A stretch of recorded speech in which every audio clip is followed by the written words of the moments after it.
The Flipside of board games is sponsored in part this month by Peacekeeper Games, publisher of the puzzly game Gearworks. Take on the role of budding inventors intent on proving your mettle. Play your gears carefully as clever card placement helps you control areas of the board and reward the parts you need to build fantastical contraptions and score points at the end of the game. It's an interesting marriage of steampunk and Sudoku. A special bundle is currently available on their website, which includes a free deluxe playmat. And a new Kickstarter campaign will be running from March 12 to 31, 2024. Go check it out.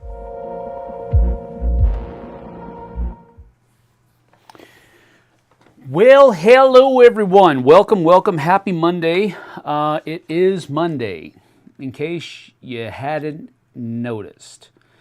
It was a little bit more difficult for me to notice because my kids did not go to school today because of parent-teacher conferences are going on, yes? Anyway, so they have today and tomorrow off, which is kind of cool for them. Kind of cool for us too because, you know, we get to see them a little bit more. But Jesse and I both have to work. I have to do stuff here. I just got finished editing the bottom 5 that's going on the Dice Tower on Friday this week. So I just got through doing that. I just have to do a couple of little things. And no, I didn't. I finished it all, and now it's rendering. So I'm looking at the screen right over there, and it's about 30% rendered right now. So that's what I was doing this morning, along with some other clerical stuff, answering emails and all that good stuff for other aspects of the channel. So it's been a pretty eventful day, but not any bad events. So that's good. Lots of numbers is here. Yo, what's up? How you doing? Lots of numbers. Good to have you. Nuno Rebello is here. Hello. Good to see you. Thank you for joining us. We certainly appreciate you guys taking time out of your schedule to just kind of come and hang with us. So we appreciate that a lot. So what's coming up on the channel? Dang it, I forgot my my calendar over there. Let me go get that real quick. I hate leaving the camera, but you know, at least my voice is still here, even though that's the good thing about lapel mics, right? You can just kind of take it and go with it. So I do have my calendar right here, and it is one of them chalkboard calendars because it's highfalutin right here on the Dice Tower. Oh no, sorry, we're on the flip side. Let's see here. So, top 5 lucky games went up this week, this morning at 9 a.m. So if you haven't checked that out, go check that out. That is the top half of our top 10 lucky games. We did the bottom half on Friday, last Friday on the Dice Tower, and we do the top 5 on Mondays, right here on the flip side. So that went up at 9 o'clock. We're doing a fireside chat here, so I can actually check that off. Yes, it feels good to check stuff off. Tomorrow we have got It Belongs in a Museum. Episode 3 is going to be in the morning. I would imagine that's going to be in the neighborhood of about 10 o'clock. That'll be about 10 o'clock on tomorrow morning. I haven't scheduled it yet, but that's what I'll probably do it for, 10:30, something like that. That'll be episode 3 of It Belongs in a Museum tomorrow. And then tomorrow afternoon, Jess and I are going to have a live play of... I think we're going to have a live play of Path of Civilization. This is a game that I learned how to play at Dice Tower West. Tom taught me how to play it. And... we've been enjoying it so far. We played it yesterday with JT and Mel. So 4-player game then. I played a 4-player game at Dice Tower West with Tom and 2 other gentlemen. One morning at, it was almost 6:30 in the morning by the time we actually started playing it. But, you know, it's just the way it goes when you're at a convention. And then Jess and I have already played a 2-player game of it. So this will be her third game of it, and it'll be my 4th game of it. So I think we'll have everything, kind of ironed out at that point. So it should be tomorrow afternoon. Should be give you a good kind of feel for how the game goes. Now, on that note, lots of numbers here. There is a Swedish game convention happening in like 2 weeks, and I recently saw a really neat game designed by a Swedish designer. I reached out and asked he mind checking out a few prototypes. He says he won't be able to attend it this time, but he has been really supportive, and that's really, really heartwarming to me. That's cool. Go For It Painting is here. Hello, good to see you. It's always cool to have kind of like that when the hobby has kind of like that hometown feel to it, and I feel like that's what you're describing. Lots of numbers. So yeah, that is a very cool thing. Very cool thing indeed. Now,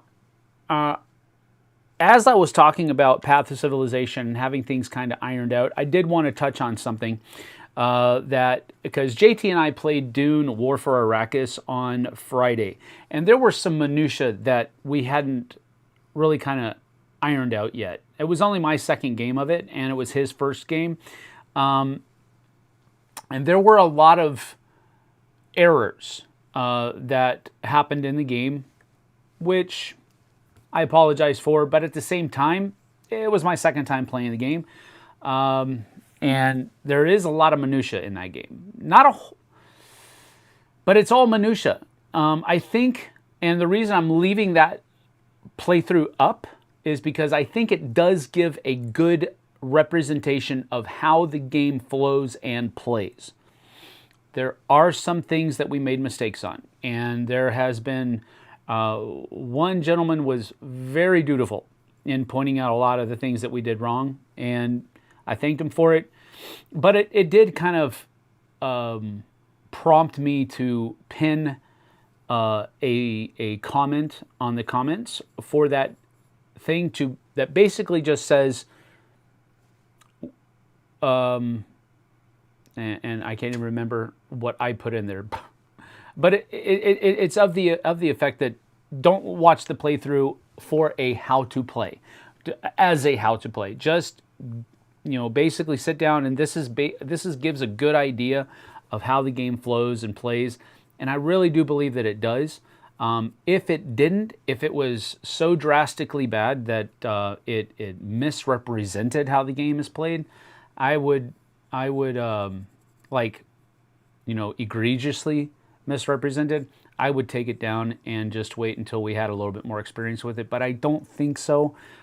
We did make some small mistakes. I was trying to use one of the alternate futures or possible futures cards, one of those setups, and I probably shouldn't have done that in retrospect, because it does kind of throw things off a little bit, and it's a little bit confusing.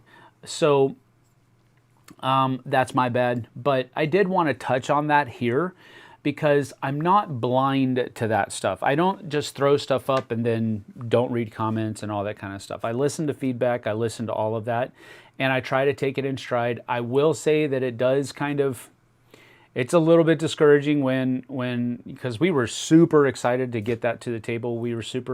I loved playing it with Roy, and I did read the rule book twice. My brain just don't hold that much information anymore, y'all. So even though I've read it twice, I read it once like 2 weeks ago when it first came in, and before my play with Roy, and then I had the play with Roy, and then I read back through it, but I didn't like detail read back through it. I just kind of tried to refresh myself on the things that kind of had fallen by the wayside since my play with Roy. So I say all that to say this: we were super excited to get it to the game. That's why we kind of rushed it, and I use that word on purpose because, in retrospect, it probably was rushed. But I was really excited to play it again after my play with Roy, and I thought I had, kind of all my ducks in a row, all my P's and Q's dotted. But so I say all that to say this: I think it's a good playthrough. I think it gives you a good representation of how the game plays. Just don't use it as a how to play. Use it as kind of a reference point on how the game flows through the different plays. But we did make some mistakes, so just take that as a caveat. So that's my public disclaimer for Dune War for Arrakis. But we're going to play it some more, and we'll probably put another playthrough up of it later on using just the base game rules. And maybe not throw all those possible future cards in it. But anyway, that's that. Lots of numbers, yes. Yeah, I do remember a review years ago you did on the Dice Tower, and you made like a quite important mistake, and then you penned a comment in the comment section and apologized. Totally understandable. Well, I appreciate that, lots of numbers, because that is what I do want to do, is I want to be transparent, I want to be open, I want to be approachable, again. And really, one of the comments that I made to the guy that was making a lot of comments about the mistakes that we made is next time, email me. Flipside Board Games, flipsideobg@gmail.com. And I would much rather you do that so that I can have that in a format where I can look at all of it right there, right then and there. Instead of having to read, and again, I don't mind reading them, but for the information and for the conveyance of that information, it's better in an email format for me, because I can have all of it, and it can be kind of a more of a solid reminder of what we need to be maybe pay a little bit more attention to next time. So I super am not, offended or anything like that. It's discouraging in the fact that I thought I had things down, but I didn't. So it's discouraging that way. Happens to everyone, honestly. It does. Mistakes are normal when learning a game. That's correct. And it did take me the weekend to kind of wrap my head around that central truth, because I don't feel, and I don't believe that the gentleman that was making those comments was doing so in a malicious, ha ha ha, look what you did kind of way. I really don't feel like that, because he did make several comments saying sorry about all the comments and all of that kind of stuff, and he's responded to some of my responses.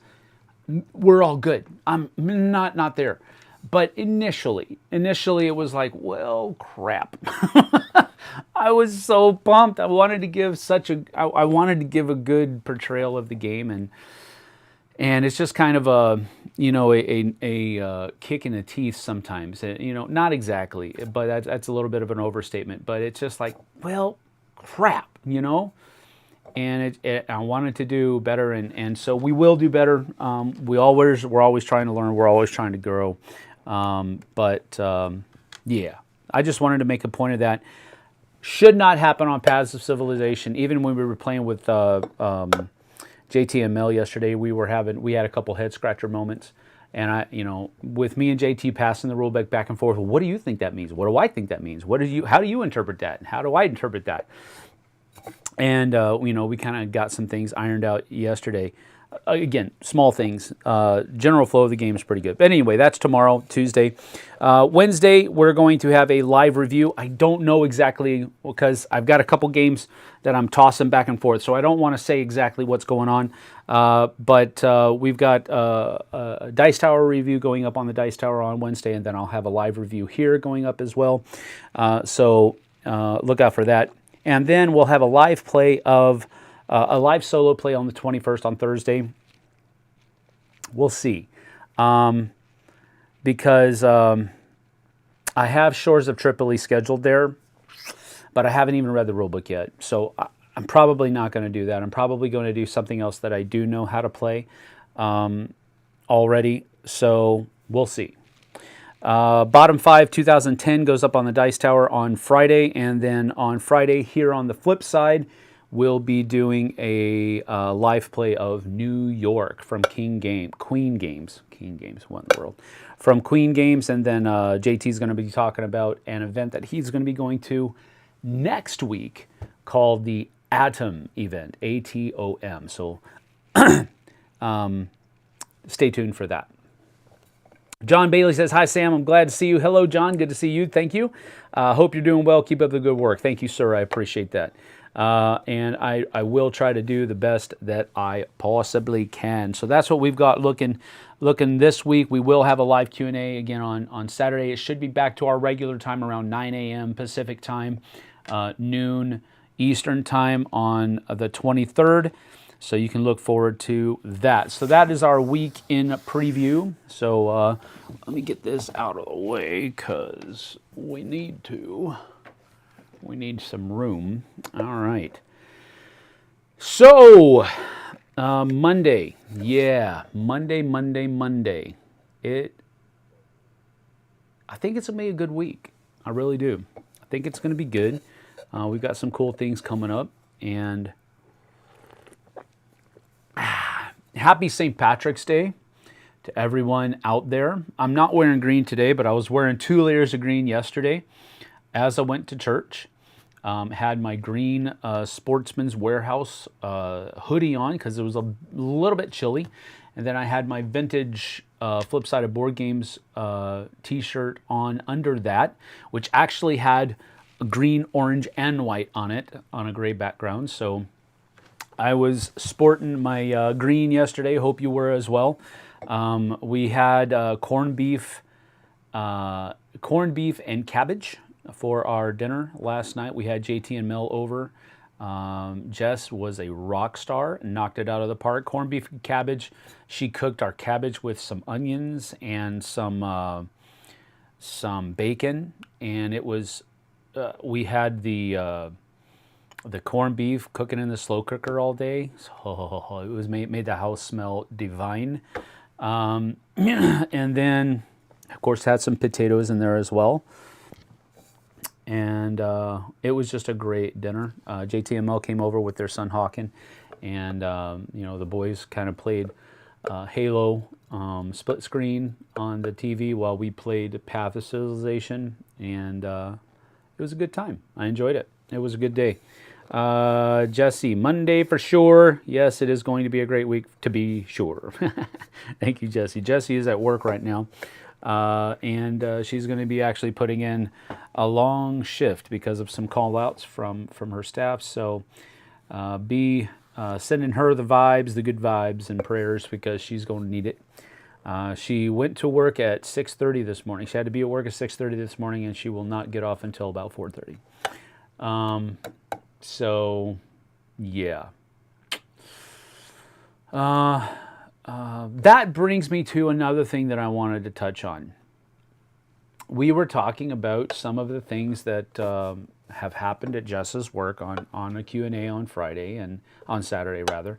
And, I was talking about how some of those things affect me personally. One of the things was a board game night and how it was just more chaotic than I'm used to.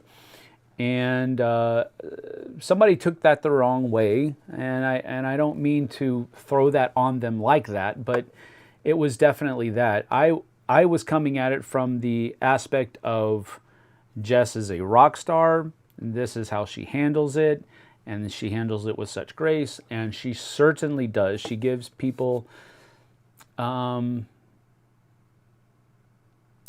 lot of grace, myself included, and that is just the way that's just the kind of person that Jess is. So I do want to touch base on that. I do feel sometimes, because she's my wife and because part of my job as a husband is to seek to kind of protect, and I do feel, getting a little mama bearish, if I can put it that way, with some of the stuff that she has to put up with.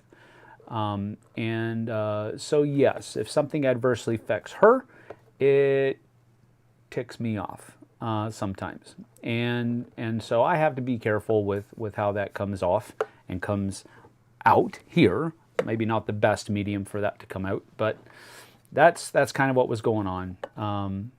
I do not seek to complain about her or anything that she's involved in. She's a rock star, and I'm very blessed to have her in my life, and that is the long and the short of it.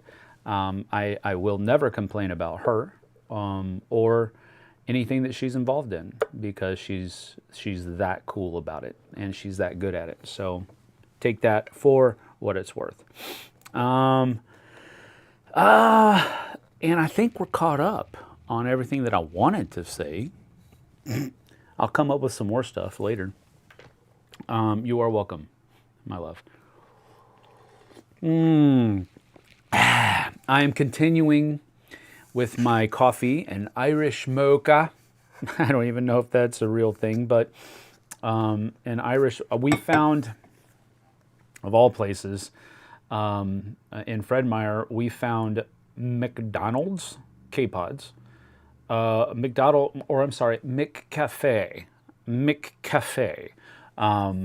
K-Pods that were Irish mocha, and I tried them, and they are very good indeed. And so that's what I've got with coconut creamer, zero sugar, and zero sugar chocolate syrup added to it. It's the bomb diggity, if I may say so myself.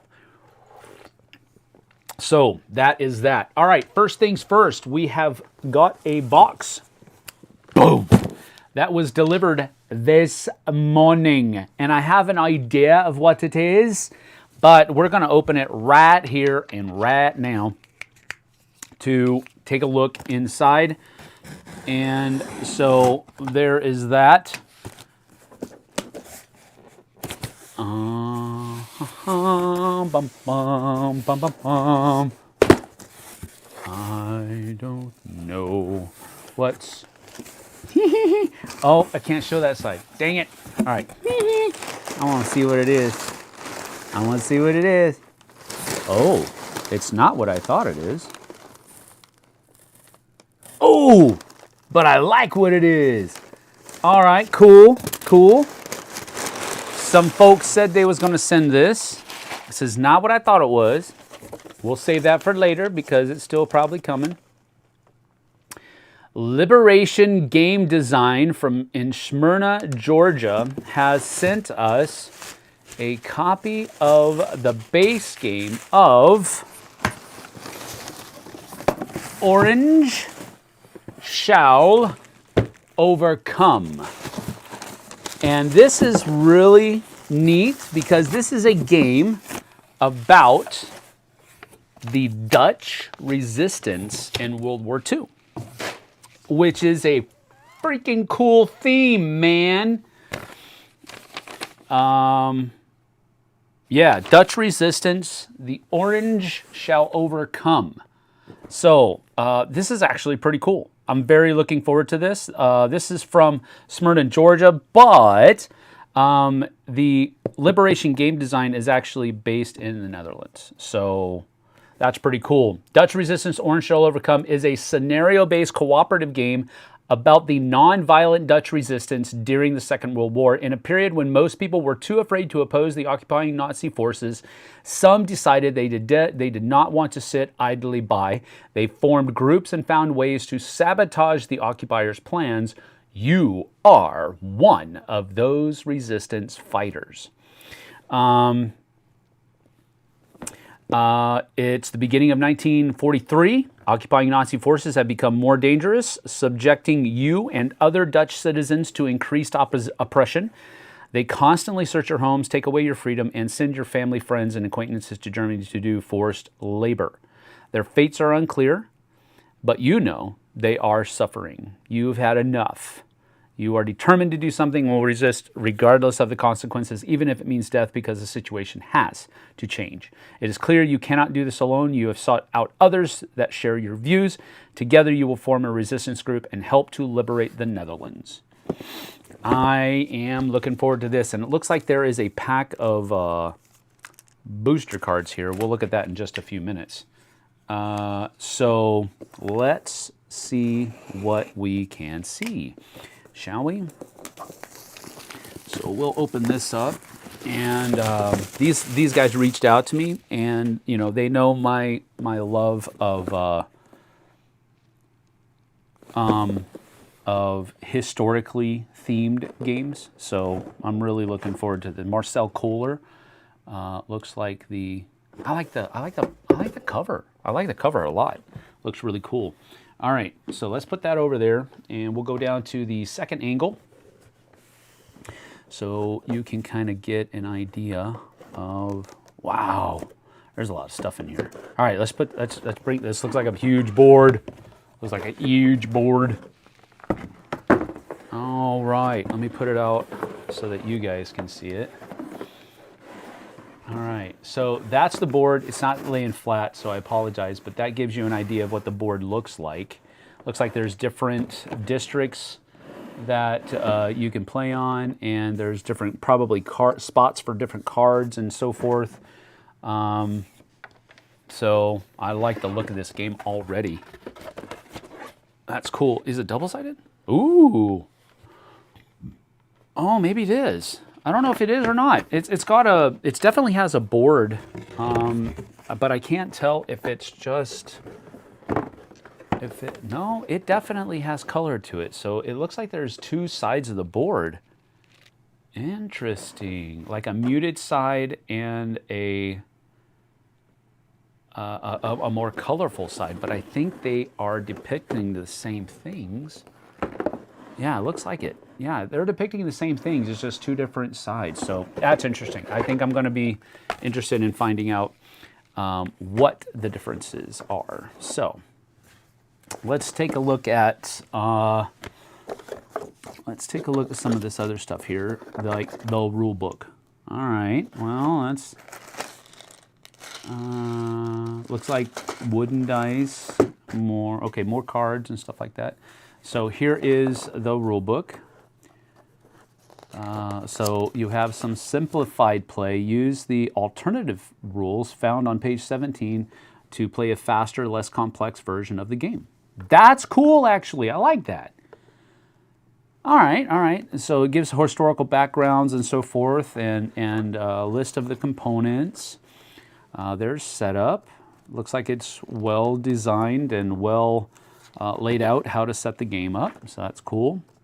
And we have just some more rules. We'll just flip through here a little bit so you can kind of get an idea of what the rule book looks like. Looks like there's a lot of good examples of play as they explain things. So, there's a nighttime phase. Danger phase.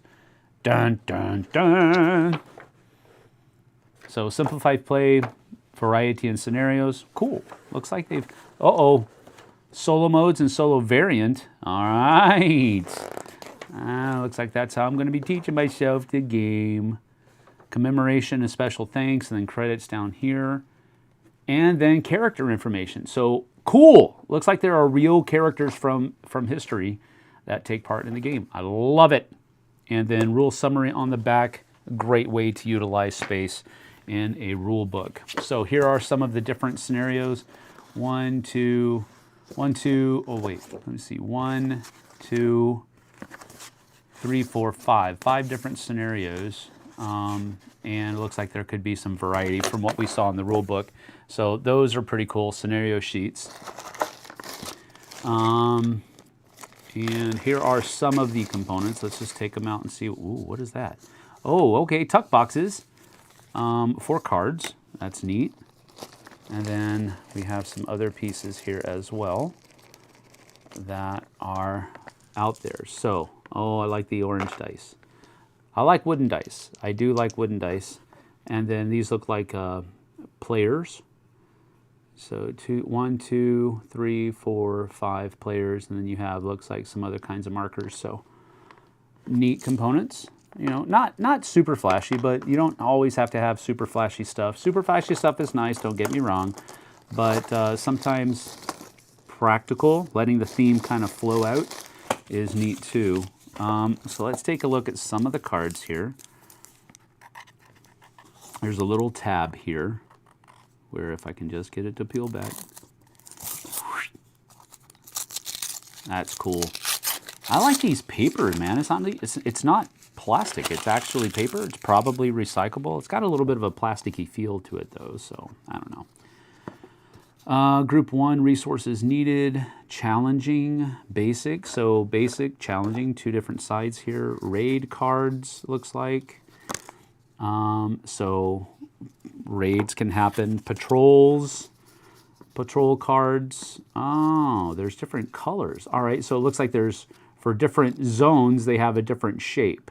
So purple is the 1, 2, 3, 4, 5, 6. Hex? No. Yeah, hex. You have a diamond for yellow. You have a triangle for gray, blue for circle, a square, and then a green circle. So those are the different things. So it looks like it's probably going to be colorblind friendly. These are different characters that are out there. And it looks like different identities are here. So a lot of information too. I like that. So looking, so far I'm super excited about this because I'm liking how there's a lot of cards here. I'm not going to open all of these. Kind of give you an idea though. These look like maybe different phase cards or something to that effect. But we're gonna be playing this. I'll probably do a solo game of it coming up. But all right, so it looks like these are player boards that you're gonna have. You have your identity right here, and then spots to put different things that are going on. So I like that as well, where you have like punched out places to put things in game boards. So looking forward to this. I really am. So more of those. Then here we have just a bunch of regular tokens, green tokens. I don't know what they are for, but they are popping out pretty easily. So I do try to do that for some of the components just to see how they punch out. They do well. So neato Frito. Wow, I was not expecting this so soon, but I'm super glad that they got it to me because now I can give it a whirl, man. Put those cards in there and then put this stuff back up on top. So that is Orange Shall Overcome. Dutch Resistance. I'm super looking forward to getting this one to the table. Very nice indeed. Let's see. Mistakes are normal when learning a game. We already said that. Happens to everybody. Everyone already got that. Message retracted. Wow. Why'd you take it back? Nice. Show the back of the box, Sam. Oh, okay. Yep, will do. Let me get back down to the table. Boom. There we go. There's the back of the box. So you kind of get an idea of what it looks like set up. Interesting being a cooperative game. I like huge boards. If it is cooperative, it may work well solo. Yep, that's what I'm really thinking about. Ages 14 and up, a player, 1 to 5 players, and then 90 to 180 minutes. So it's hour and a half to 3 hours, which might be a little bit long, but you never know. If it's a cooperative game and it's engaging, then 3 hours isn't that bad. Most games are about 2 hours. So we might say that 3 hours is something spectacular, but it really isn't. All right. So that is that. Boom. Let's see.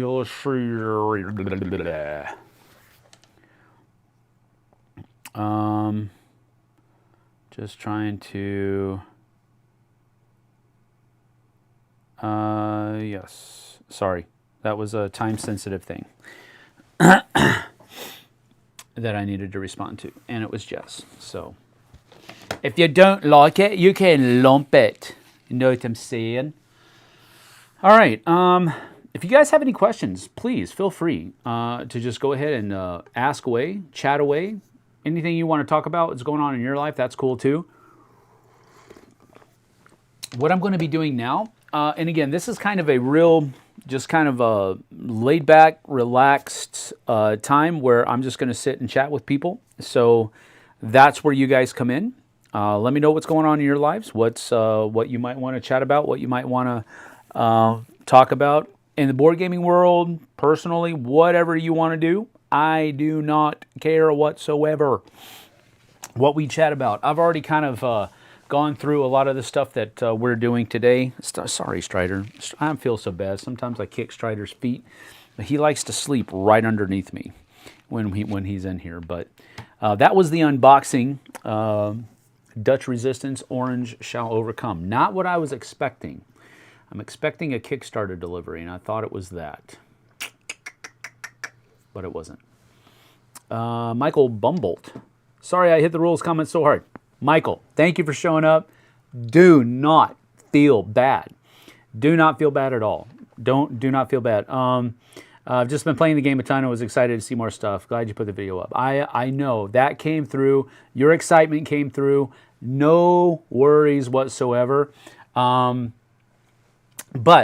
as I was saying earlier, it just helps me if it's in like an email format, so that I don't have to go back and check a whole bunch of comments. I have everything in one little succinct thing. So, dude, thank you for keeping us accountable. Really, that's what it boils down to. So, no hard feelings at all, none. But just send me them in an email. That would be better. But thank you, and thank you for being here today too, Michael. I appreciate it. All right, so a couple of games that have come in that they came in right before I went to Dice Tower West, and we haven't had a chance to open them up and get them punched. And I want to get them to the table, so I'm going to get them prepped right now. So first things first, we're going to go to Blueprints of Mad King Ludwig. This is a basically a not a roll and write, but a flip and write, I guess you could say.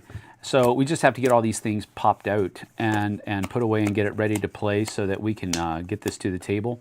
We have been contracted by Bezier to do a live playthrough of this, and we're super excited to have been chosen to do that for them. So I do appreciate that, but we're going to get this. Oh, that might need to be punched too. So it has some stuff on the back there. All right, so that's one. But we're just going to do this. I'm just going to be punching stuff out, and by all means, I'll be checking chat and do this. So first player order. All right, so we've got all of these things kind of off to the side. Boom, boom, and got those there. Got some baggies. We'll figure out how to use those. A catalog. We'll put that over there. And oh my goodness, that is a score pad and a half, y'all. That's pretty neat. Do we each score our own ones? Oh my. All right, that's pretty neat. So, no, that's not going to be there. What are these?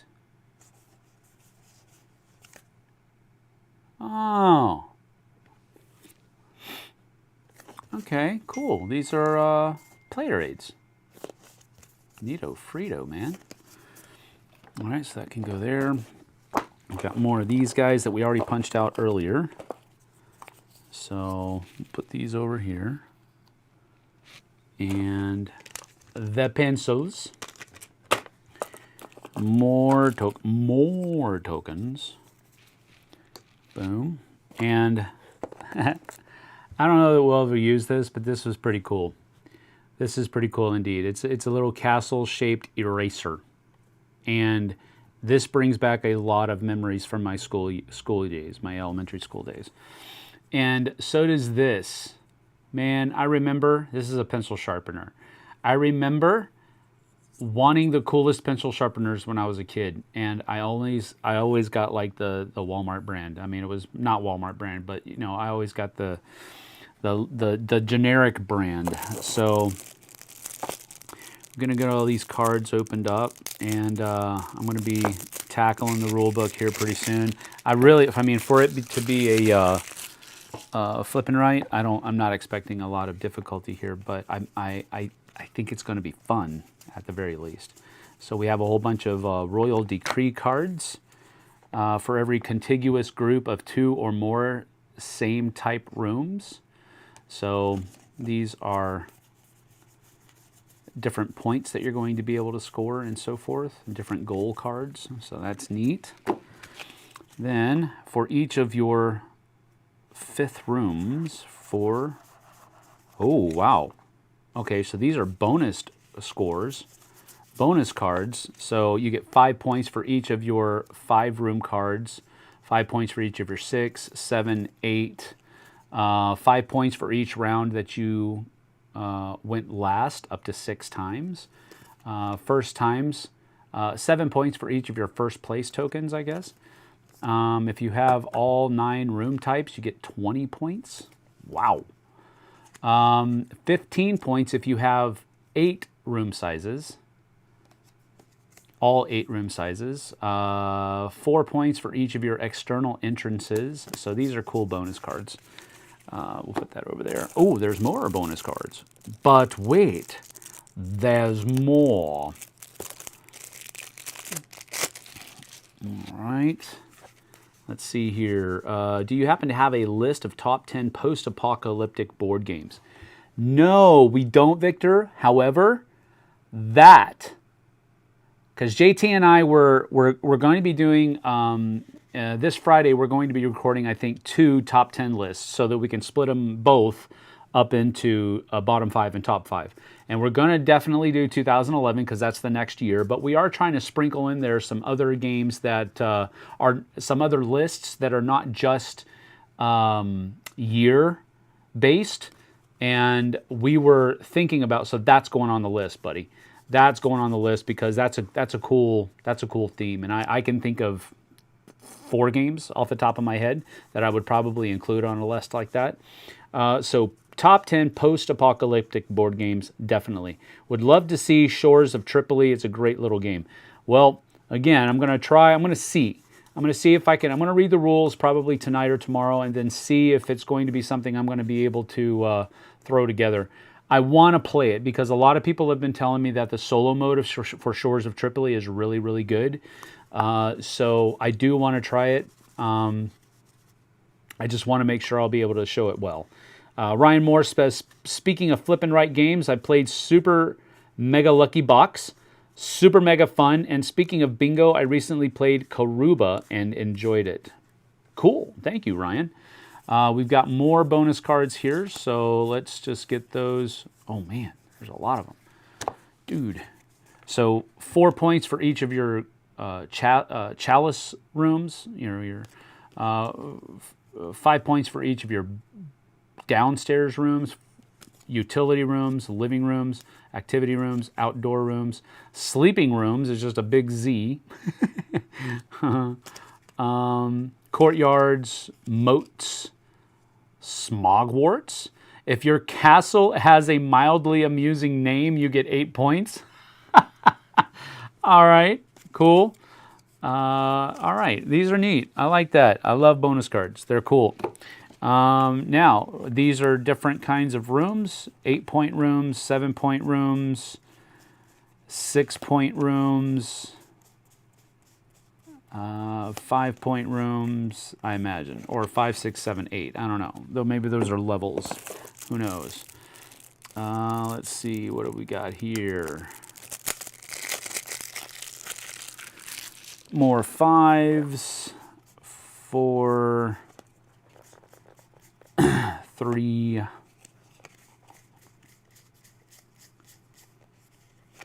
2, and inevitably 1. So those are probably basic levels 1 through 8. All right, cool. And this looks like what we use to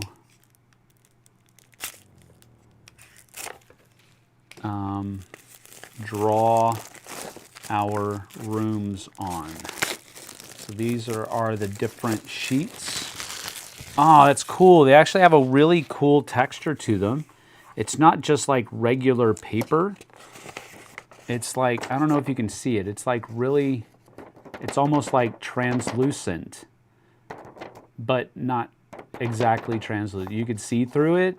It's really thin and has a really cool, but you'll take one of these and put this paper on top of, on the bottom of it so that it becomes not translucent. But I really like that. That's cool. This is like a mini easel, like a backboard. The foyer starts here, and then you move out from there and you draw your other things. So, and it looks like there's going to be areas where you get bonuses and so forth. So I'm super looking forward to this one. I know it's kind of strange for me to say that maybe, but I'm really looking forward to this one. Because I think it's going to be neat. I think it's going to be really neat. Does that go in there? That goes there. And kind of not really. Okay. So that will go there. This will go, let's see what these bags are for. I think that's going to be for the rooms. So we'll go ahead and put those in there.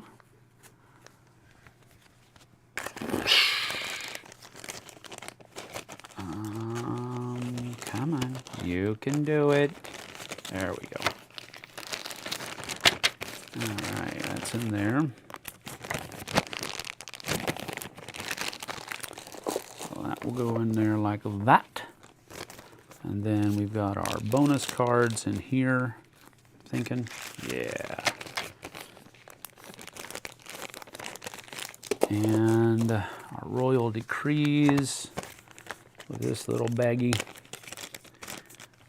This unboxing is really drawing me in. I'll have to sketch out some time to get this back to the table.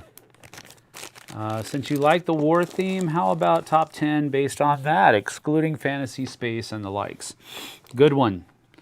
Good call. Because, again, that is stuff that I don't know how JT will be with that. He's not huge on war themes. And I'm not really huge on war themes either, although I like them a lot more than, well, this isn't really going to work, is it? Might have to get another baggie. Or, let's see here. Bet you I can fit both of these into one of those.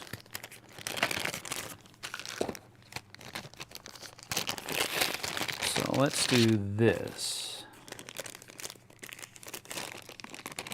Yeah, yep. So that will go right there. Then we'll put about half of these in here. A few more, like so, and the other half in this one. I don't know. We got it in there. We got it nice and ready to go, I think. So that can go right there like that. We'll put these in here. Put that in there. Put these in here. And these just kind of go on top there, I think. So, that one's ready to go. Where did I put there it is. Couldn't remember where the box went. So that's that. Let's see. So that's there. And now this one. This one, I don't know how easy this is going to be to get it ready. Box fart. Pardon me. All right. So, again, this one is, we have, this side is for 2, 3, 4, and 5 players of the board.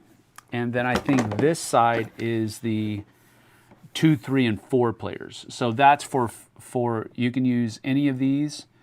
You can use this side for 5th players, and then this one is for 2, 3, and 4, I'm assuming. So at least that's what it looks like. Put that over there. I really like these things. Man, I really like them. Game trays are awesome. Blossom. All right, yep. Do not throw out your cardboard sprues. And it tells you how to store it. I like that. I like it a lot. All right, now right off the bat, I know that these things do have like, oh goodness. Let's see here.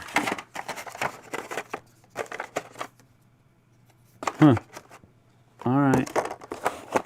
let's see what we got. Let's see what we can see here. All right, these are just 5s and 1s, so we're going to punch these guys out. Boom. What we got going on here? Victor Perez, have you heard or tried the Plum Island Horror from GMT? I have not, Victor Perez. Cross between Horrified and Pandemic? What?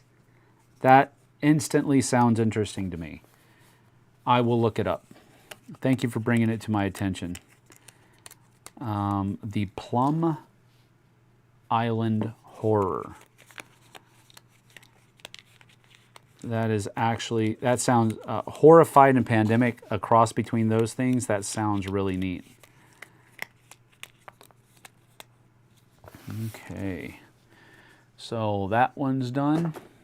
Oh, it said don't throw them away. I don't know if it's that one that they meant not to throw away, though. I'll keep it, don't worry. Oh, boy. That's a lot of punching out here, folks. I'm going to keep shapes together. I think that's what I'm supposed to do. So, oh, that's slightly bigger, isn't it? Yep, it sure is. All right, couple more L's. A big one, big rectangle, a couple of hallways, and a really long rectangle, not as long, 250. Oh, I bet you that's what I'm supposed to be doing. 200s, hallways, 450, 350. Oh, 300. Yep, I get it. I get it. 250. They all match the same though, it looks like, as far as the shapes are concerned. 600s. What? Got some circles that are 150s. Big circles, which are 500s. And a square 400. And a couple 100s, little small squares, and a big square, and a set of stairs, another 100 right there. All right, this one's done. We have to keep these, remember.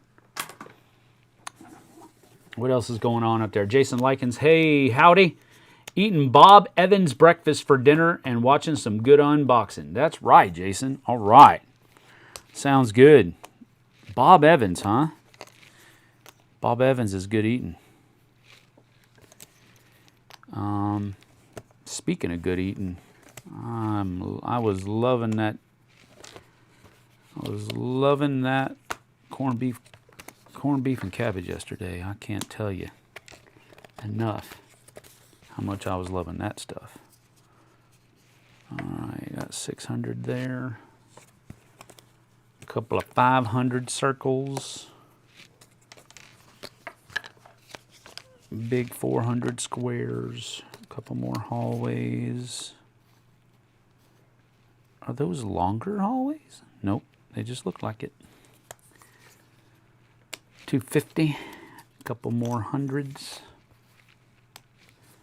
a couple more L's, which are 300s. 350. Small circles for 150. Another small circle for 150. Some more stairs. This is riveting. This has got to be riveting. I mean, really. Let's see here. The Plum Island. I got to remember that. I'll write it down here. Maybe Jess is still watching. She's not, though. She's at work. But she helps me remember stuff like that. 300s, Great Hall, that's a 350. Man, these are just kind of falling out of here. That's really good. 450 up there, another 100, another 450, 250 and a 350, another 250.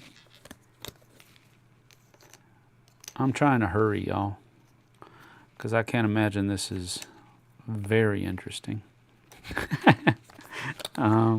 But I have to do it. I have to do it, right? And I want to talk to you guys as well, so I got to get this stuff done so that I can get the games played. But I want to talk to you guys too, so I'm trying to get 2 birds with 1 stone here. 600, there we go.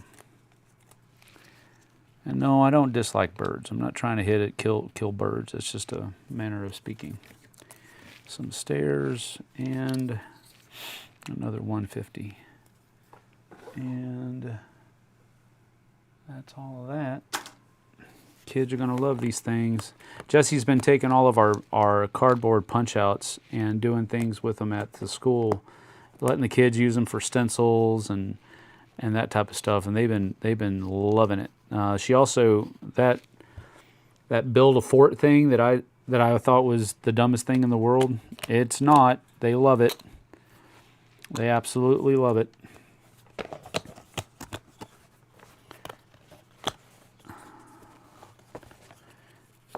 So just add that to the list of things that I'm wrong about. It's ever growing. Oh no, oh no.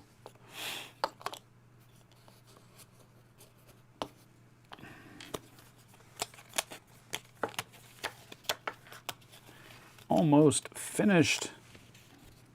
Almost there. Stay on target. Almost there. You're too close. Loosen up. All right, so those go back in the bottom of the box. Boom, just like that. Now, let's go down to the, maybe this will be more interesting for you to see, because we get to look at, I got Origins and Iki for my birthday last week. Finally pulled the trigger on Origins after your video the other day. Ah, cool! Origins, yeah, I actually really did enjoy that game. Origins First Builders, yeah. That's the second time that I've played it, and I want to get back to the table again because I really did enjoy that single player mode. Didn't do well, but that's par for the course.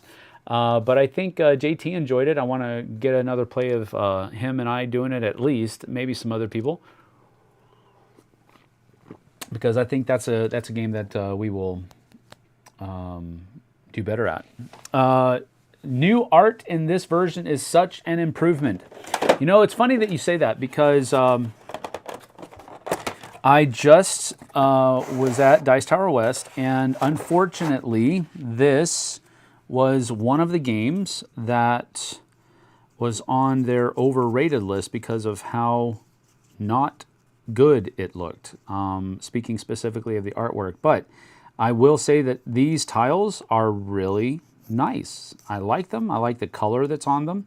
Some of them, you know, the purple ones here, red and purple here, but some of them are just like, you know, upper hallways or what have you.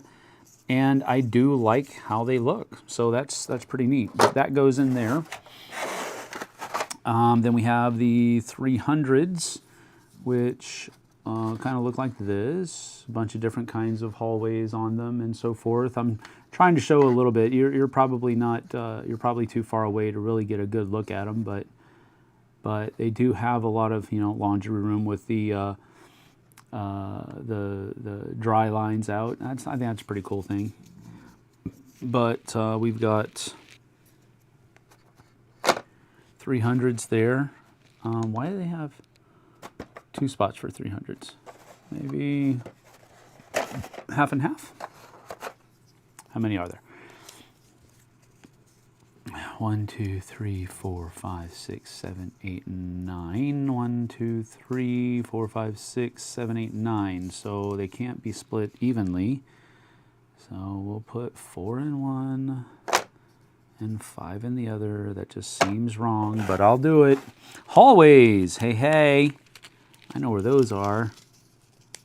Those are right here.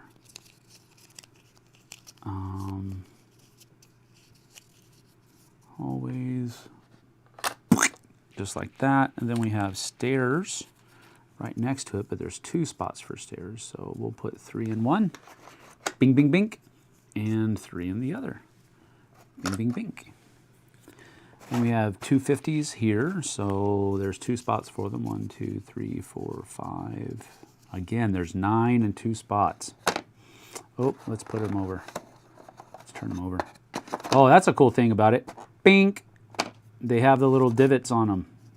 Game trays are awesome, I'm telling you. Let's see now, 200s, which are these guys right here. The dirt room. Well, that sounds like a fun place to be.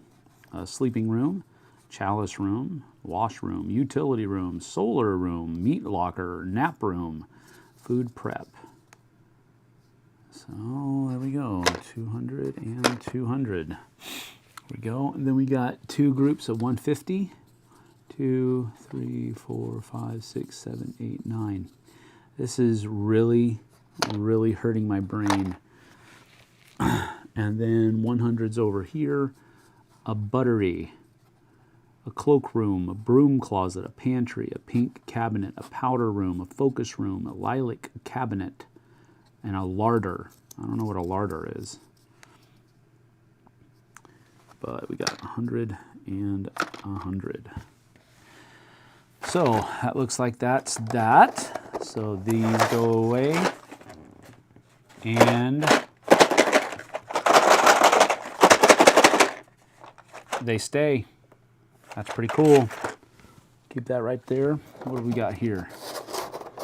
We've got the bigger ones, 400s, which are all right here. So the French gazebo, East Tapestry Chamber, servants' quarters, pumpkin patch, an observatory, and a grand bed chamber. Those are all 400s. Then we got some 450s, coach house, an armory, formal gardens, west tapestry room, a dungeon, dun dun dun, and a drawing room. So these are all 450s like that. And we got 500s. A larder is kind of like a pantry. Does the Flipside have a Discord, Jason asks? No, not yet. I'm right now, as far as social media is concerned, I'm just using Facebook and Twitter, or X, and but Discord is on my radar. I'll put it that way, because I do think that it's okay. These look like these need to come. Yep, those belong there. So I have used Discord for a number of different things. I've used it for for the companies that I worked with. I've used it personally for playing Dungeons and Dragons with JT and their group. Okay, I think all these cards go in here. But I haven't ever set up a Flipside Discord. But I know that it is widely used. I'm not, blind to that fact. But I just haven't set it up yet. Oh, 325s. Where are the 325s?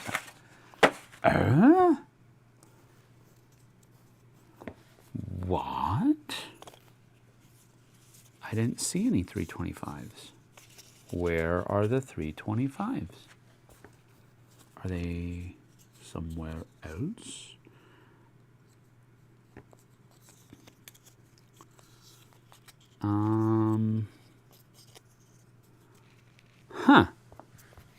These cards go here, it looks like.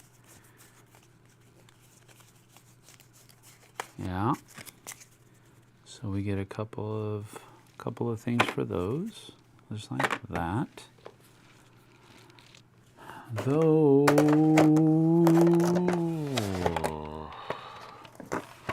I'm assuming that these go in here, like so. But again, that's not enough. Room completion rewards. Okay. I'm just trying to get everything where it's supposed to be. Know what I'm saying? Nope, this is not where these go. These do not go here. These go here. Like that. Wow. These are beefy. It's actually pretty cool. Boom. Neato Frito, man. I'll put these out here so that you can see them. Why only have 4? Why no have the thing?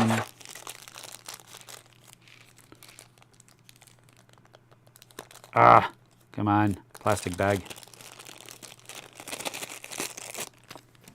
I want that to be cool. I'm going to put it here. Boom. Rim completion thingies. That will go in here probably. And I'm thinking that we will have ones here. Like that. And then 5s over here. Like so.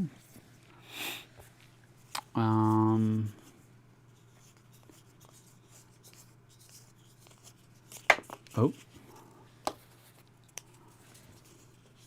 These are all different things, so I think, okay, we got 1, 2, 3, 4, 5, 6, 7, 8, 9, 10, 11, 12, 13, 14, 15, 16, 17, 18, 19, 20, 21, 22, 23, 24.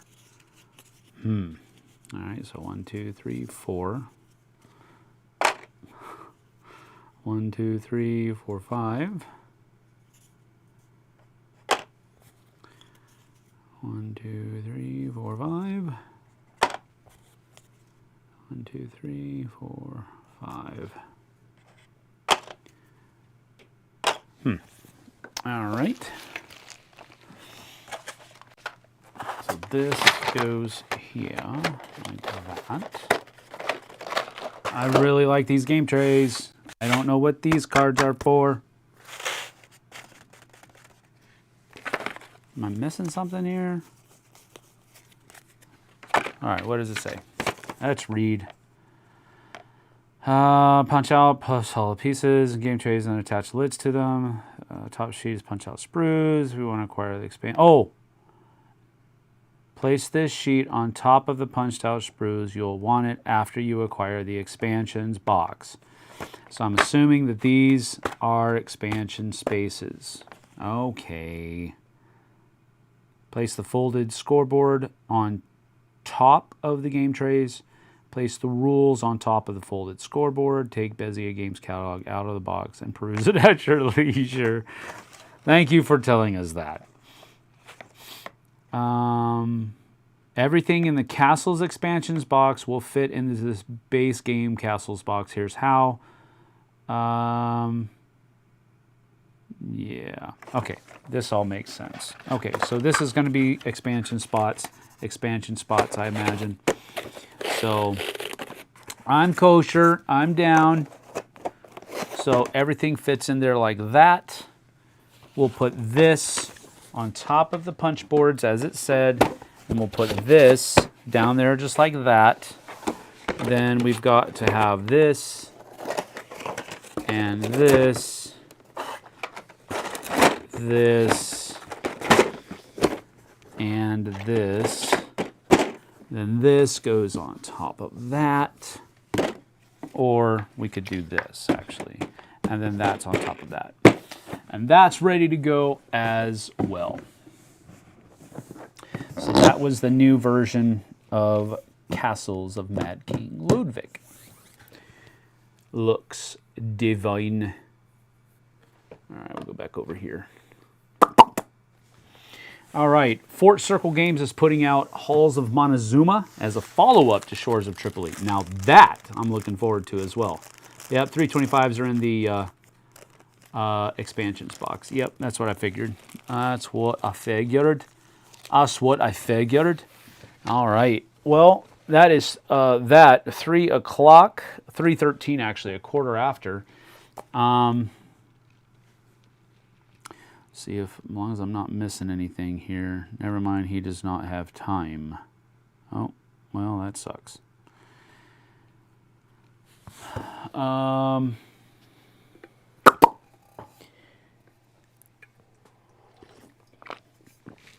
things that I'm looking forward to.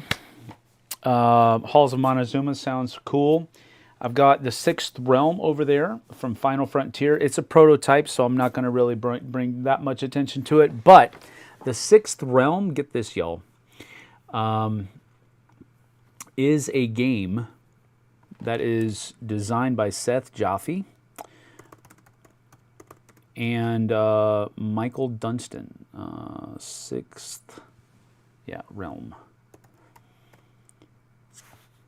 It's going to be kickstarting later on this year, next month, I believe. And they sent us a prototype copy for a review so that we could review the game for the Kickstarter. Matthew Dunstan, Seth Jaffe, and Drake Villarreal.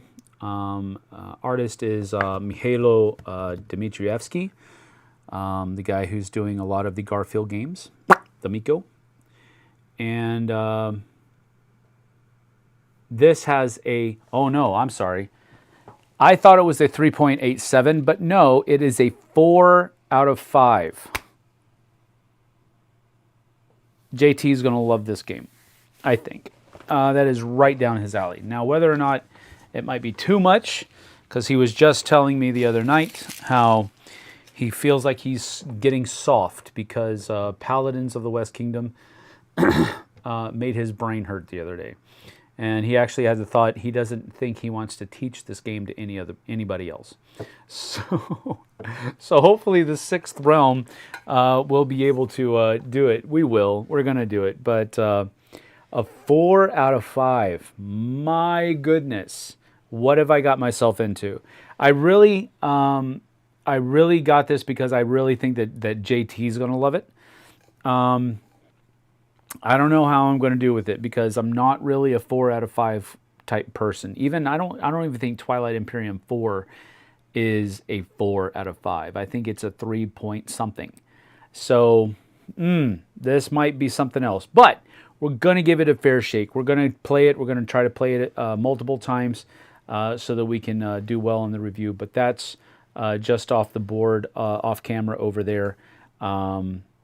But there are a lot of pieces to it. A lot of pieces. But I'm looking forward to it.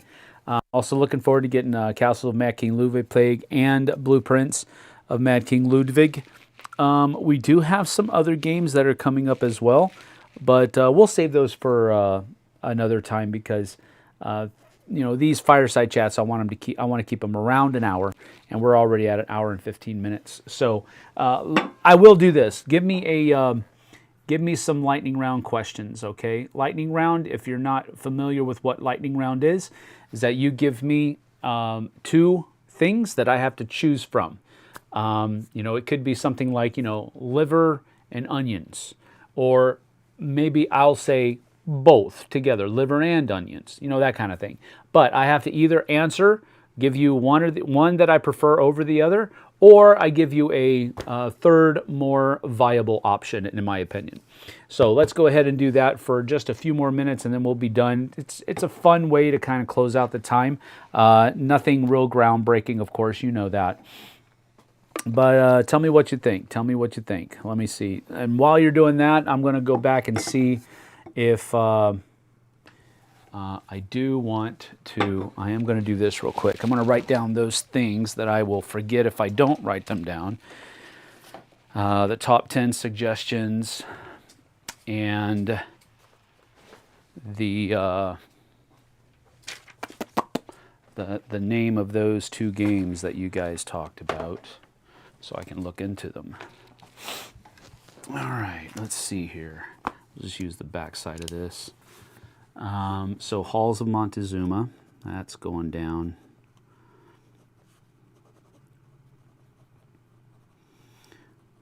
Halls of Montezuma, the Plum Island Horror.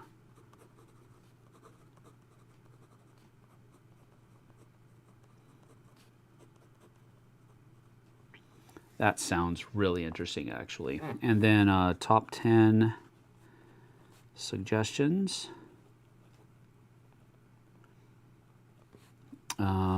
Post-apocalyptic.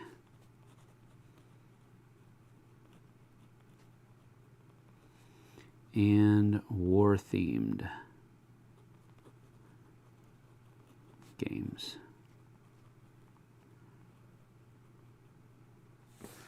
All right, post-apocalyptic games, war-themed games. Twilight Imperium or Blood Rage? Well, that's an easy one, Nuno. Blood Rage easily takes that. Now, for the longest time, I had Blood Rage as my number 1 and Twilight Imperium as my number 2.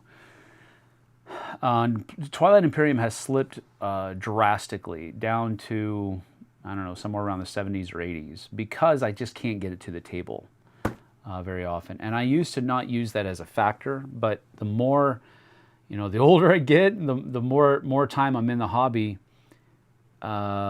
playtime, table time for games really does begin to weigh heavily upon how you rank a game. It doesn't mean so much that you're disliking the game more. It's just that you don't have the time to enjoy it like you used to. So it has severely dropped on my top 100. It is still on my top 100, but it has dropped. But the only reason it's dropped so drastically is because of how difficult it is to get it to the table. You literally have to plan a day. And you usually have to plan that day well in advance so that people have time to, if you're, especially if they've never played it before, so they have time to read the rules, watch a video or two, and then you're still going to have to teach them how to play the game. So it's so hard to get to the table. That's the only reason that it has dropped so much. It's not that I dislike the game any more than I ever did. It's just that it's that hard to get to the table. So that one's easy. Blood Rage is the clear winner between those two. Dice combat or card combat? I actually like those two combined much better. And what I mean by that is like the commands and colors system. Now, I know you're not necessarily... with the commands and color system, you're not necessarily using a card for combat, but it's card driven in that you're using a card to order your troops and then you're rolling dice. So that's what I mean by the marriage of those two. Blood Rage has card combat in it, and I'm not opposed to it at all. Blood Rage is my favorite game of all time. But if I had my druthers, I would probably, if I had to choose between card combat and dice combat, I would probably choose dice combat. For me, I'm not a very lucky person, so to speak. So rolling dice, for me, throws that element of you can do your best and plan for everything that you can possibly think of, but something else might happen. And that level of random that a dice roll can give you in a thematic game is really satisfying sometimes. And yes, you could counter with, but it could keep you from doing something that would be really cool. And I get that. Or it could keep you from being able to plan and strategize. And I get that. But it's just part of the strategy. It's part of that theme more often than not. So I think between the two, I probably like dice combat better. But I really do enjoy card combat as well. And the perfect thing would be a combination of the two together. In terms of duration, less than 1 hour games or more than 1 hour games? I would actually say right now, if I can find an hour or less game that gives me a lot of really interesting choices to make, I'm probably going to lean towards that. Because a lot of the time right now that I'm spending in trying to do community activities and events, that's about where people start to kind of gloss over. If you try to get them to play a game longer than an hour, it's really tough, unless they're super engaged. And often, when you're in a gateway type situation, people are just kind of testing the water. And they don't really want to be thrown in the deep end. They would rather kind of walk down those steps and wade around in the 3-foot for a while before they actually start swimming. And that's where I find myself a lot nowadays as far as when I'm playing games out and about. And I feel like I'm teaching people to wade. And often you have to teach them how to wade in a number of different games so that they can find what kind of game they really enjoy playing. A lot of people that I deal with, they don't even know what kind of games they enjoy because they're new to the hobby.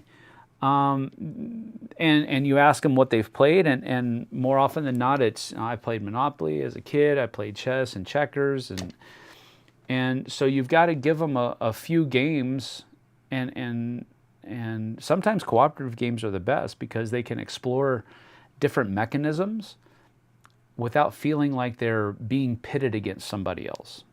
But to answer your question, I think 1 hour or less right now, hour and a half at the most is probably a sweet spot for gaming for me right now. Age of Sigmar or the Old World. I would probably go with, again, I don't really have a whole lot of experience with all of that. I probably have the most experience with Age of Sigmar. I really like the new Age of Sigmar miniatures. So I would probably go with Age of Sigmar just because I have the most experience with that. When I played Games Workshop prolifically, it was Warhammer 40K. It wasn't Warhammer. But the new Age of Sigmar stuff, I really enjoyed. I really enjoyed painting a lot of the models. I've done a lot of that way back when with Rob Warren and our Battling Brushes days.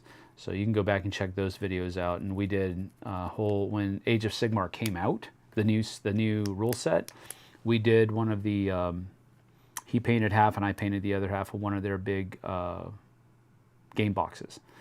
And so I would probably go with Age of Sigmar.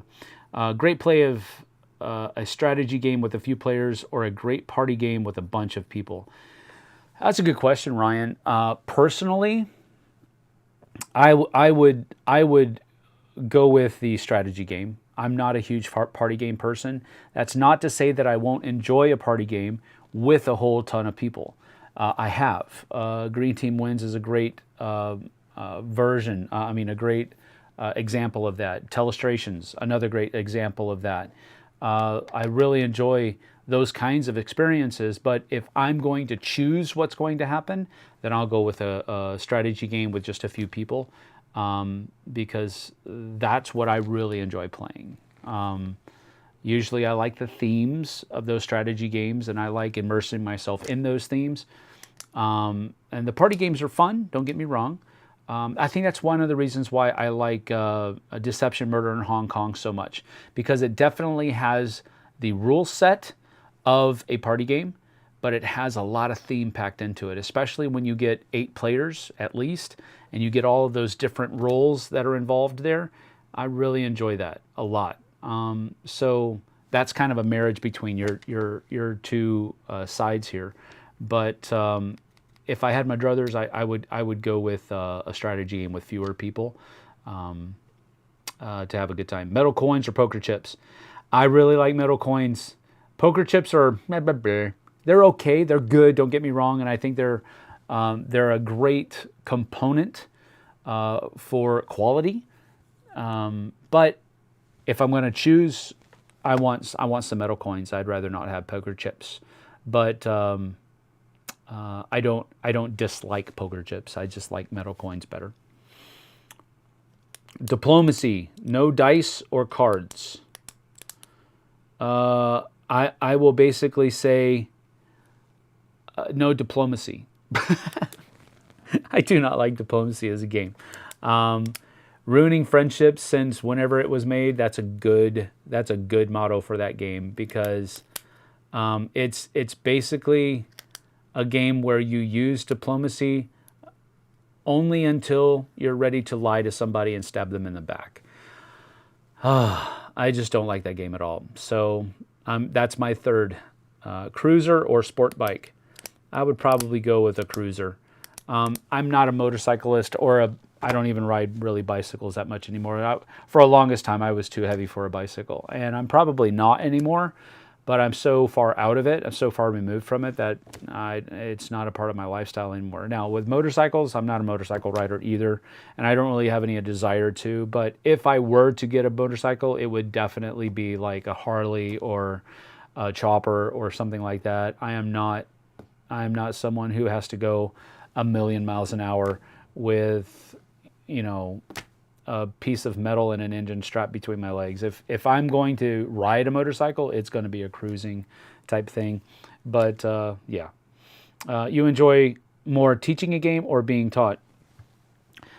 It depends who the teacher is, but I really enjoy the way JT teaches a game. This is one of the first of all, he does a great job at it. Second of all, he does a great job at it. And so I feel confident in his ability to teach a game. So if it's JT teaching a game, I'd much rather him just teach it because he's much better at it than I am. That doesn't mean that I don't enjoy teaching games, though, especially if it's a game that I know backwards and forwards. I played Blood Rage with a bunch of with Tom. He's one of the moderators here on the channel, a buddy of his, Danny, from the UK, and Eric, a guy that I met at Dice Tower West. He was a volunteer for Dice Tower West, working with Tim's crew, and he wanted to play a game. I said, "Hey, let's go ahead and play a 4-player game of Blood Rage." I taught it, and after the game was played, he. We asked, I was just asking, so what did you think? Because it was the first time all three of them had played. First time in a long time for, no, I think it was. It was the first time for everybody, except for me. And we played it, asked them what they thought, and they all enjoyed it. And Eric said that it was the best experience he had somebody teaching him a game in a long time. And I took that as a huge compliment because I'm usually not very good at teaching games, but I do try. And with Blood Rage, I didn't have to consult the rule book a lot. There were a couple times where I had to just to clarify something. But he said that it was one of the best teaching, learning experiences that he'd ever had with board games. So I super thank him for that, and I appreciate it. But I do enjoy teaching games, but I would rather be taught how to play, especially if it's JT. Stetson is here. Hey, Stetson. I met Stetson at Dice Tower West again, so thank you for being here. Any game releasing soon that you're excited about? Blood Rage was my first board game purchase and favorite game I own. Awesome, Stetson. Thank you. Blood Rage is so great. It is. Very good. Thank you, Michael. Any game releasing soon that you're excited about? Well, if you saw our top 5 lucky games that just went up this morning, Thunder Road Vendetta was my number 1. And that's a spoiler, but go ahead and look at it anyway. And I just backed their brand new Kickstarter this morning, as a matter of fact. I considered it a business expense. Maybe I shouldn't have. I probably stretched that too much. But I went ahead and got the Maximum Chrome box with the new expansion. And so I'm probably going to be giving my base game away that I have that was sent to me for review. So that's something I'm really excited about. And there's another Kickstarter that I thought was going to show up today that didn't show up today that I'm really excited about coming out. But it's not here, but I'll be sharing it with you as soon as it's done. Stone Spine Architects. We got sent a prototype for that, and we did some playthroughs and a review of it last year when they were doing the Kickstarter, and JT and I both backed it. I got the plushie, however, and JT did not, so I'll be sharing that with you as soon as it comes in, but that's one I'm really looking forward to as well. So take that for what it's worth. The only game from the 3 that I don't have. Oh, really? So you've got Rising Sun, Ankh, and You don't have Blood Rage. Interesting. Stetson says, I just got off of work, so I will watch it tonight. Thanks. That's a great business expense. It is. It is a business expense, but I will have to make it worthy of that title, though. It's that I can't just slap that on just because I wanted to buy it. So it will be, once it comes in, we'll be doing an unboxing of it. We'll do a playthrough of it. We'll probably review it as well. Haven't reviewed the. We've done some some playing of it, but we haven't done a review of the other box. So we'll have to do that as well. But I'll probably wait until we get that Kickstarter copy in because it's going to be awesome. All right, well, it is 3:30. I'm going to go ahead and get on out of here. Thank you for joining me. I certainly appreciate it. If you just showed up late, go back and watch the other parts of it at your leisure, of course. I want to say thank you for coming by. Blood Rage is by far the best of the trilogy. I certainly agree with that, Michael. But I know of other people. I do like Ankh as a two-player game. I think it's good. I don't like it as any more than that because I don't like the combining mechanism that's in it for the person that comes in third and fourth and they combine together and become a superpower. I don't like that. But again, it is what it is. I think that I also agree that Blood Rage is the best. But I think the other two have their bonuses and perfections as well. So thank you for saying that. I'm out of here. Thank you for joining me. We'll see you guys and gals on the flip side. But until then, take care.